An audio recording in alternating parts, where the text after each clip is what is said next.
ভোলার মেঘনা ও তেঁতুলিয়া নদীতে মা ইলিশ রক্ষায় ২২ দিনের নিষেধাজ্ঞা শেষ হওয়ার পর আজ মধ্যরাত ১২টা থেকে আবারও মাছ ধরা শুরু হবে। বিস্তারিত জানতে ভোলা থেকে যুক্ত হচ্ছেন প্রতিনিধি মোহাম্মদ মঞ্জুর আলম। যাচ্ছে তার কাছে। মঞ্জুর আলম, জেলেদের প্রস্তুতি কেমন দেখছেন এবং আটককৃত যেই জেলেরা ছিলেন নিষেধাজ্ঞা অমান্য করে যারা মাছ ধরেছিলেন তাদেরই বা কি অবস্থা হবে আমাদের জানাবেন।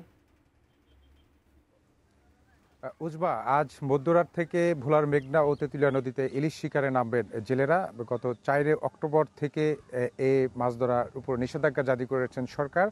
তো আমরা দেখেছি নিষেধাজ্ঞা অমান্য করে অনেক জেলে নদীতে মাছ শিকারে গিয়েছে এবং কোস্টগার্ড, নৌ পুলিশ সহ মৎস্য অধিদপ্তর কিন্তু অসাধু জেলেদেরকে আটক করে এবং জেল জরিমানাও করা হয়। এখন পর্যন্ত ভোলায় ৪৭২টির বেশি অভিযান মৎস্য বিভাগ পরিচালনা করেছেন। এর মধ্যে ১১৮ জনেরও বেশি জেলেকে বিভিন্ন মেয়াদে সাজা প্রদান করা হয়েছে। এছাড়া অবৈধ জালও কিন্তু তারা আটক করে আগুন দিয়ে পুড়িয়ে দেওয়া হয়েছে। তো আমি এই মুহূর্তে যে এলাকাটি রয়েছে ইলিশা তুলাতুলি এলাকায়, এখানে আমরা দেখেছি যে জেলেরা কিন্তু প্রস্তুতি নিচ্ছেন এবং আজকে রাত ১২টার পর থেকে তারা ইলিশ শিকারে যাওয়ার জন্য কিন্তু তাদের নৌকা, জাল, ট্রলার কিন্তু তারা সব গুছিয়ে নিয়েছেন। তো তাদের অভিযোগও রয়েছে যে এবার অসাধু জেলেদেরকে চাউল দেওয়া হয়েছে। প্রকৃত জেলে যারা কিন্তু তারা কিন্তু যে সরকার যে চাল জেলেদের জন্য বরাদ্দ করেছেন সে চাল থেকে তারা বঞ্চিত হয়েছে। তাদের নানা দাবি রয়েছে। মৎস্য বিভাগ আমাদেরকে জানিয়েছে তাদের অভিযান সফল করার জন্য তারা সর্বাত্মক চেষ্টা করেছেন।